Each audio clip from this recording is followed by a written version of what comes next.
Hamdan wa syukran lillah. Asyhadu an la ilaha illallah wahdahu la syarika lah wa asyhadu anna Muhammadan abduhu wa rasuluhu la nabiyya wa la rasula ba'da amma ba'd.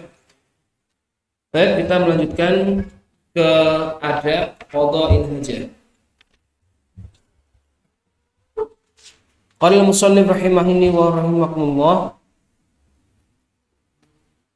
wa yajtanibu wujuban qadil hajati, dan diwajibkan kepada orang yang sedang qada'ul hajat, ya buang hajat, yajtanibu, untuk tidak atau untuk menghindari istiqbalil qiblah, menghadap ke kiblat. Jadi ini bagian daripada adab ketika buang hajat, yaitu ketika buang hajat tidak menghadap ke kiblat. Al-an, kiblat yang menjadi kiblat sekarang. Wahya Ka'bah, yaitu Ka'bah. Maksudnya al-an sekarang ini maksudnya karena sebelumnya kiblat itu menghadap ke Baitul Maqdis atau ke Al-Aqsa.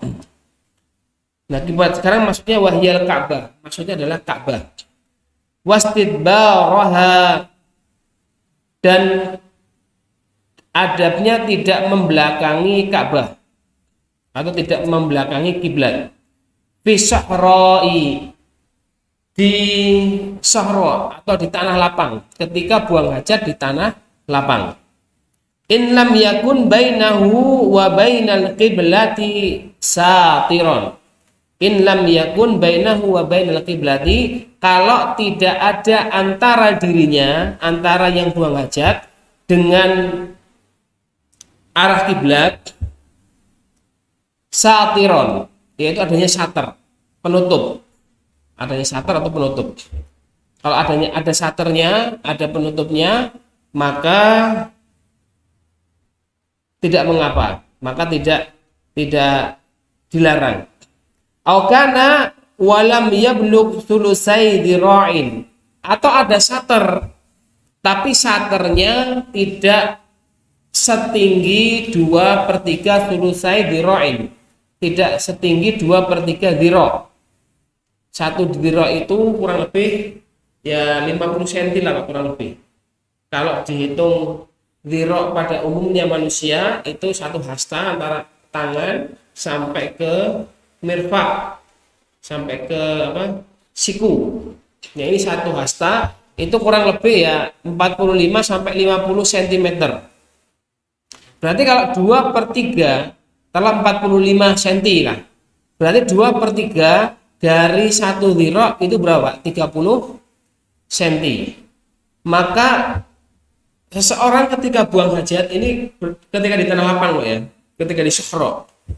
Nanti akan kita bahas beda ketika di kamar mandi bagaimana yang sudah tertutup dengan dinding.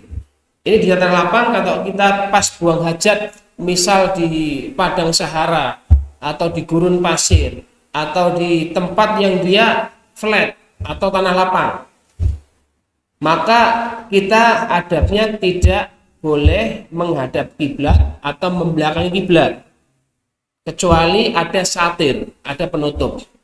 Dan penutupnya itu tingginya 2/3 dhira' atau 30 cm.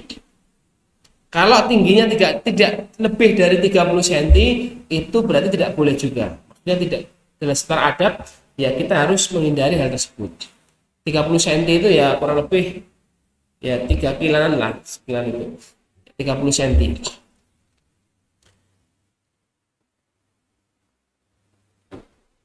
Au balaghahuma, atau dua tadi terpenuhi, ada sater, yang kedua saternya tingginya terpenuhi 30 cm, wa ba'uda anhu aksar min thalathati adra' bi dhira'in adami kama qala ba'duhum. Atau balaghahuma, kedua syarat tadi terpenuhi, wa ba'uda anhu, namun jauh darinya, aksar min salasati adra'. Sater itu dengan orang yang sedang buang hajat itu jaraknya lebih dari salasati adra', lebih dari 3 dhira. Kalau tadi tingginya sater, ini sekarang bahas jarak antara orang yang sedang buang hajat dengan saternya. Maka kalau saternya itu dengan orang yang buang hajat lebih dari aksar min salasati dhira, lebih dari 3 dhira. Kalau 3 dhira kita tadi buat 45 cm, berarti 3 dhira sekitar 135 cm. 135 cm. Maka kalau jarak antar sater dengan orang yang sedang buang hajat itu lebih dari 135 cm, lebih dari ukuran 3 dhira atau 135 cm, maka juga tidak boleh menghadap kiblat atau membelakangi kiblat. Nah, ini adab yang perlu kita pahami ketika kita buang hajat di tempat yang lapang, yang tidak ada penghalang, maka tidak boleh menghadap kiblat atau membelakanginya. Kalau memang terpaksa, misal di sebelah kanannya itu jurang misal, atau sebelah kirinya itu tanaman warga misal, ya posisinya itu cuma ngadep kiblat atau belakang kiblat, maka tadi cari sater, cari penghalang, cari penutup yang tingginya 30 cm dan letakkan kurang dari 135 cm, maka boleh menghadap kiblat atau membelakangi kiblat. Yang tidak boleh tadi tidak mutlak, tapi ketika dalam kondisi dia di tanah lapang luas tidak ada sater sama sekali. Tapi kalau ada sater yang tingginya memenuhi syarat, yang jaraknya memenuhi syarat dengan yang buang hajat, maka hilanglah larangan tersebut. Ya, maka boleh. Wal bunyanu fi hadza kas-suhra.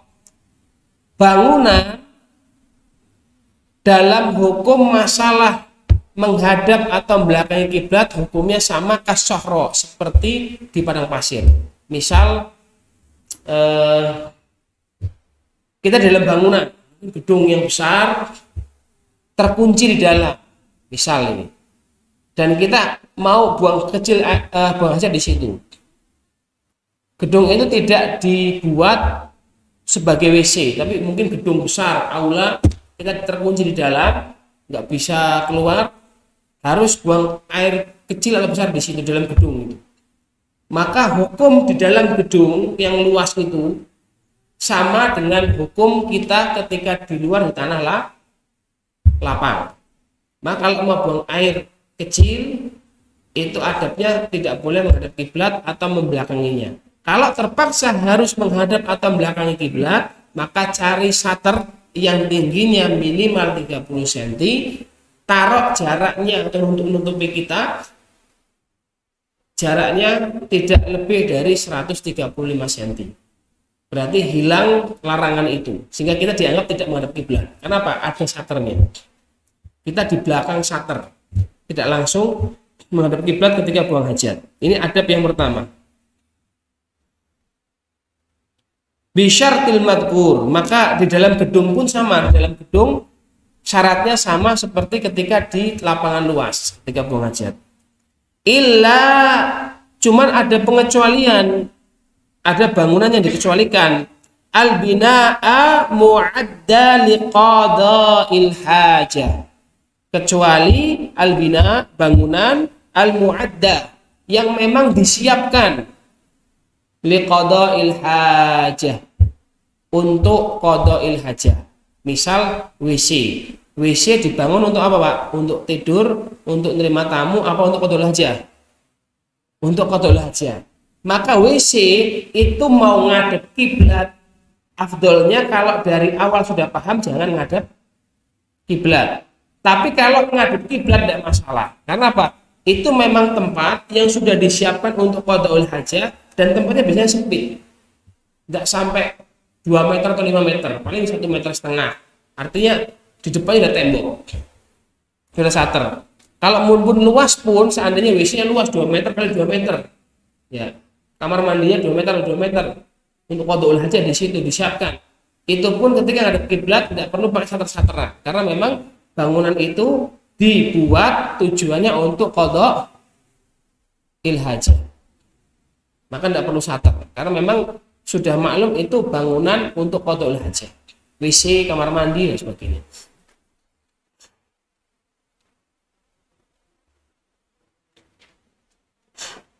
Fala hurmata fihi mutlaqon, untuk bangunan yang memang dibangun didesain khusus untuk buang hajat maka tidak haram secara mutlak, mau ngadep kiblat mau membelakangi tidak apa-apa ya, cuma tadi sarannya afdolnya ketika bangun di awal kalau bisa mirhatnya tempat buang air besarnya jangan ngadep ke kiblat atau membelakangi, di settingnya dari awal. Kalau toh sudah dibuat tidak perlu dibongkar Pak ini. Karena memang secara fikih ya untuk tempat yang memang dikhususkan dibuat dibangun untuk qadaul hajat tidak masalah, mau ngadep kiblat pun di dalam situ kita buang air besar atau kecilnya tidak apa-apa. Wa kharaja biqaulin al-an, dan kebalikan dari perkataan musannif al-an maksudnya masjid atau kiblat sekarang itu Ka'bah. Maka kiblatul awalan, karena kiblat sebelum Ka'bah awalan yang pertama adalah Baitul Maqdis, yaitu kiblat Baitul Maqdis. Maka kalau buang hajat menghadap Baitul Maqdis, menghadap Palestina, menghadap ke Syam itu tidak haram secara adabnya. Fastiqbaluhu, maka menghadap Baitul Maqdis, wastidbaruhu atau membelakangi Baitul Maqdis makruhun, hukumnya makruh ya. Hukumnya makruh, tidak sampai haram. Beda dengan ketika menghadap kiblat Ka'bah.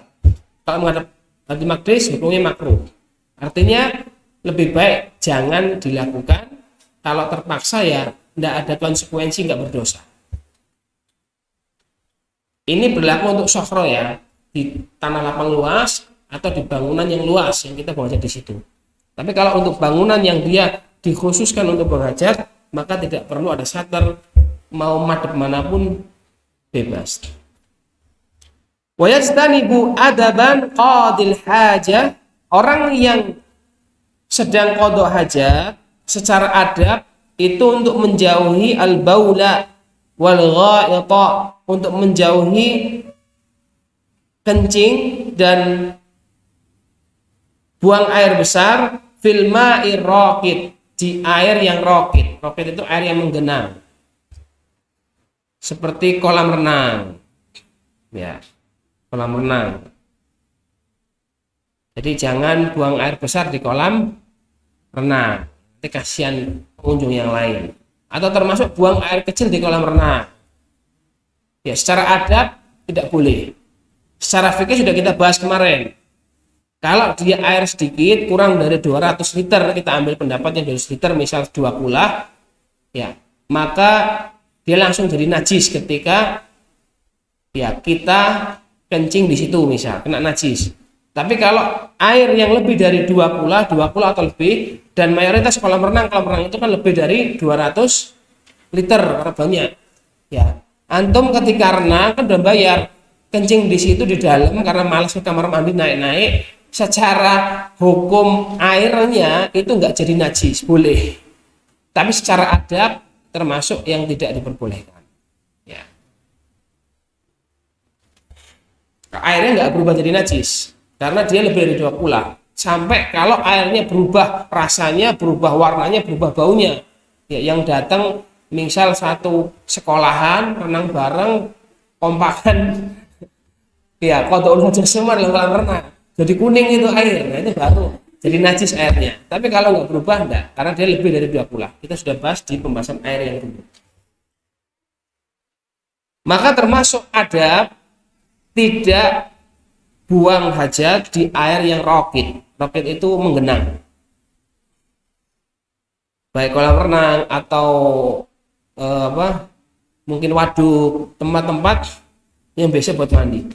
Amal jari, adapun air yang mengalir jari, fayukrahu fil qalil, maka kalau air mengalirnya itu jumlahnya kadarnya sedikit maka yukroh, hukumnya makruh. dunal kasir. Tapi kalau air yang mengalir itu kadarnya banyak, maka dia tidak makruh. Dia tidak makruh. Ini pendapat yang disampaikan oleh Imam Muhammad bin Ghazi.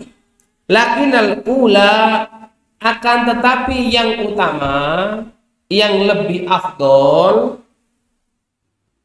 istinabuhu, walaupun air itu banyak mengalir, yang afdol ya jangan kencing di situ juga, atau jangan buang air besar di situ juga, itu yang afdol walaupun makruh.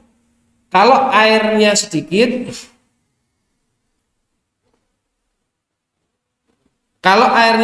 makruh. Kalau air yang mengalirnya itu banyak, mungkin sungainya besar, kan kadarnya besar, itu mungkin 2 pula, maka dia tidak apa-apa, artinya mubah, boleh ya buang air secara adab, boleh, tidak makruh. Dia boleh buang air besar, buang air kecil di situ. Cuman yang utama, yang afdol, jangan tidak buang air walaupun itu sungai yang besar. Kenapa? Karena nanti takut mengganggu yang di bawahnya.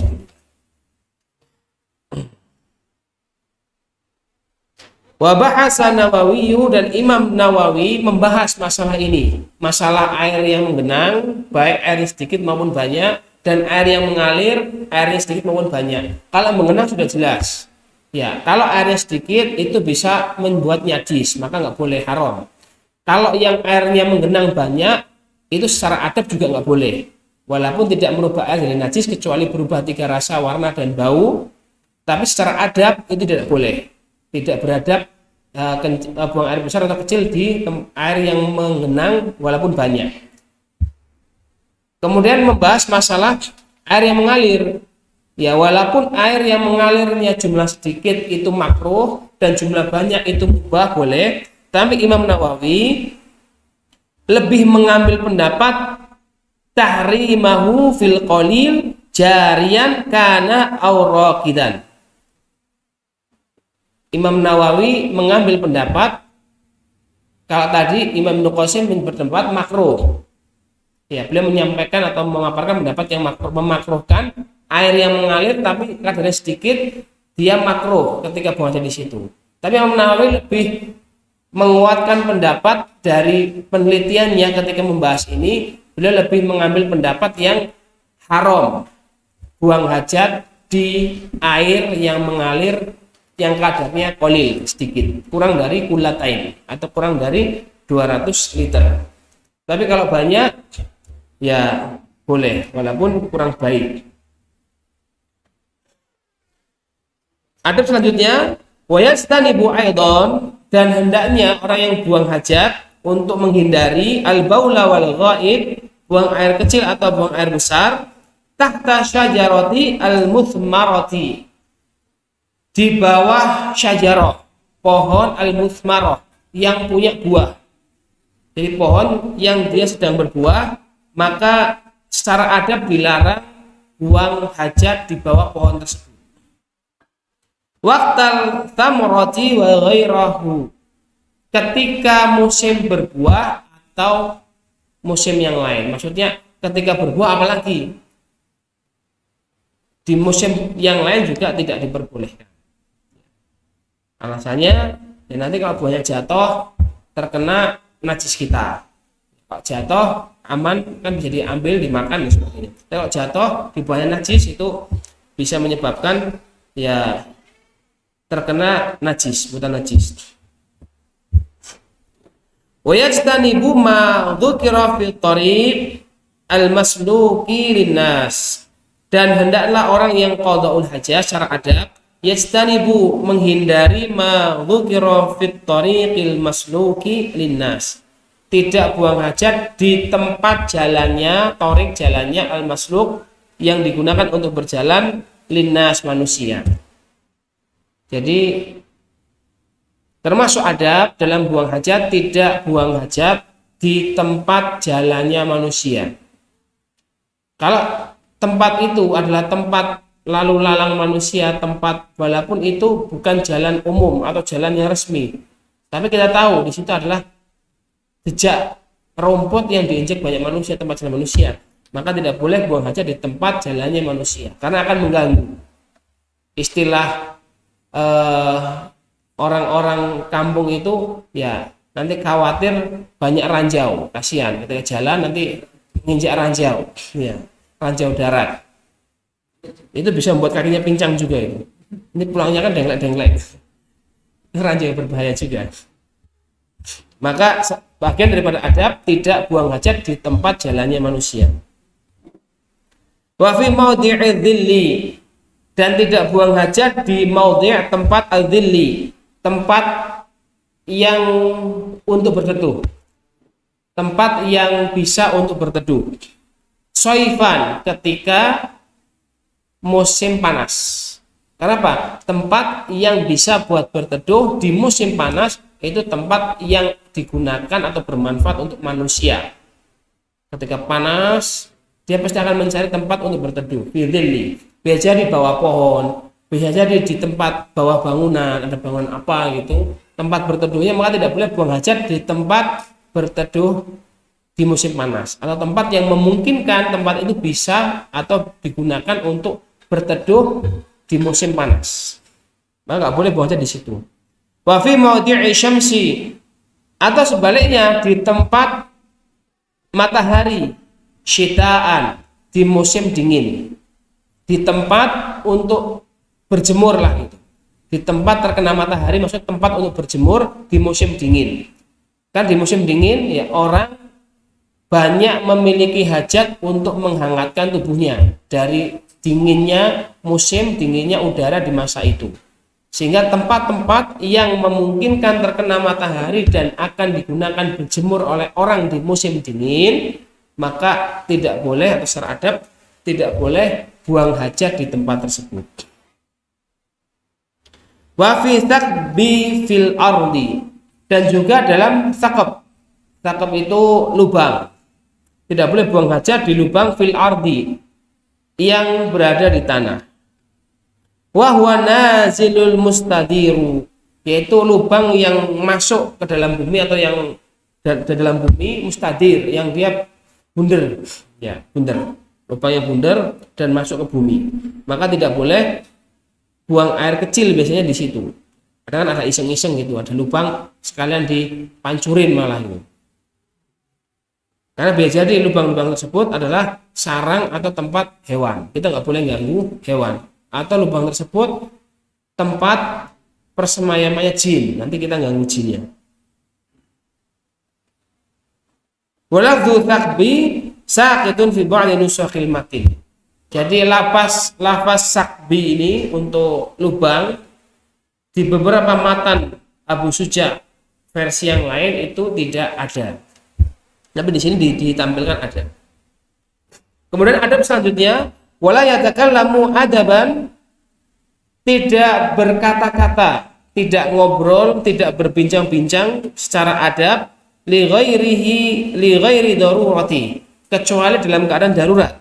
Qadil hajah, orang yang sedang buang hajat. Jadi orang yang sedang buang hajat itu secara adab tidak boleh ngobrol, berkata-kata, atau ngobrol telepon atau langsung atau berkata-kata ketika dia sedang qada'ul hajat.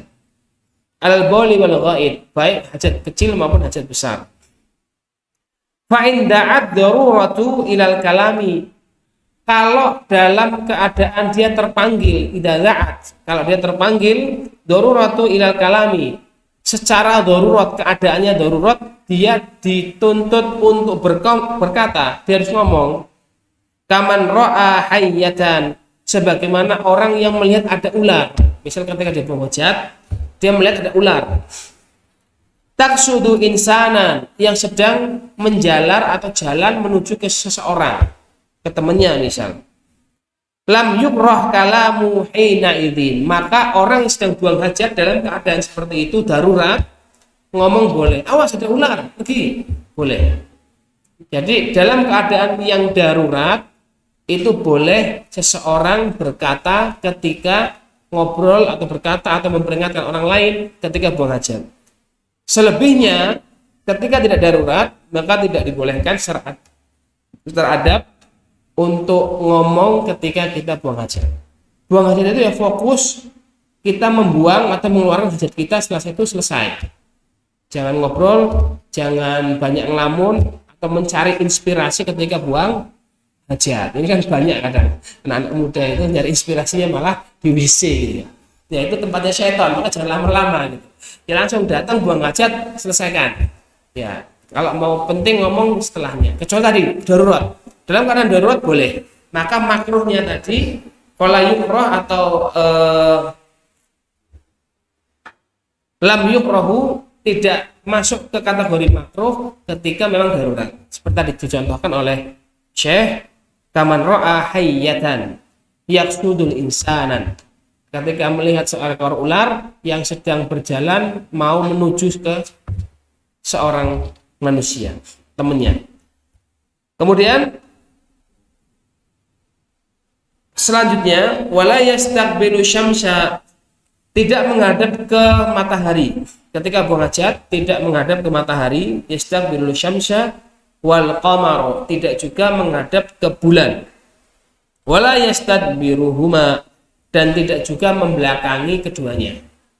Ya kalau tadi Ka'bah, kalau sekarang tidak, secara adab tidak boleh menghadap ketika buang hajat menghadap matahari atau bulan atau membelakangi matahari atau bulan. Karena matahari dan bulan bagian daripada ciptaan Allah yang banyak manfaatnya. Ulama menjelaskan seperti itu. Maka termasuk adab kita tidak buang hajat menghadapnya atau membelakanginya. Tentunya hukum ini juga berlaku seperti menghadap kiblat. Berlaku di padang Sahara, di tempat yang flat, di tempat yang lapang, atau di bangunan yang flat juga. Tapi kalau di tempat kamar mandi nggak berlaku. Artinya itu sudah tempat yang dikhususkan untuk buang hajat. Jadi nggak apa-apa, mau madep manapun, mau madep matahari atau enggak, atau membelakangi enggak jadi masalah.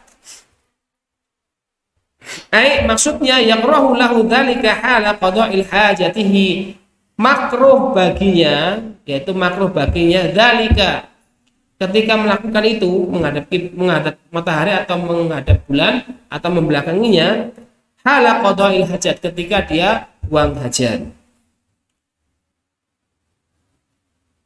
Lakinnal Nawawiyyu fi Raudhah, akan tetapi sekali lagi untuk masalah ini adab buang hajat tidak boleh menghadap matahari atau bulan atau membelakanginya. Ini dalam ulama Syafi'iyah, di sana ada beberapa pendapat.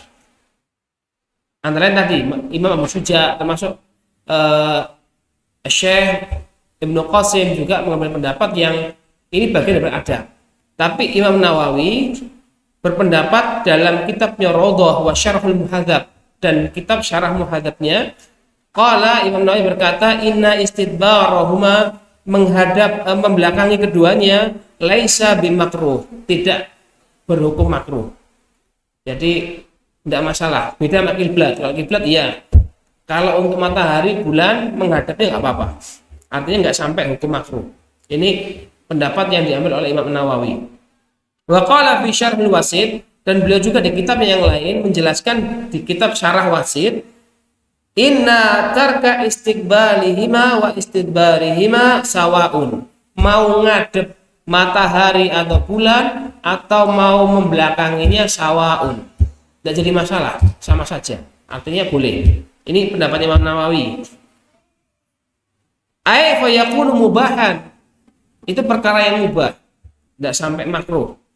Wa qala fi tahqiq, dan Imam Nawawi di kitab yang lain, di kitab At-Tahqiq juga menjelaskan, inna karahata istiqbalihima, sesungguhnya makruhnya istiqbalihima, menghadap keduanya, la aslalaha, tidak ada dasarnya. Maksudnya setelah Imam Nawawi meneliti itu hadis-hadis atau pendapat berkenaan dengan adab atau tidak boleh menghadap matahari atau bulan atau membelakanginya ketika buang hajat, itu enggak ada dasarnya. Itu versi beliau, itu pendapat beliau, istihad beliau, kami pendapat boleh ketika buang hajat menghadap matahari atau bulan atau membelakanginya. Ya, cuman kalau Imam Suja dan Imam Ibnu Qasim dan beberapa ulama Syafi'i yang lain juga berbeda pendapat di sini. Artinya ini wawasan fikih. Dalam satu mazhab saja ya antar imam mazhab kadang beda pendapat dalam suatu masalah. Jadi itu sudah biasa. Apalagi antar mazhab. Dalam satu mazhab saja kadang antar imam berbeda. Apalagi antar mazhab imamnya juga tambah berbeda, tambah banyak mustahidnya. Sehingga fikih itu luas. Maka dalam fikih kita harus ya lapang dada, ya harus siap menerima perbedaan, harus siap menerima ikhtilaf yang ada di tengah-tengah kita. Sehingga kita akan lebih fokus kepada apa yang harus kita pelajari dan siapkan.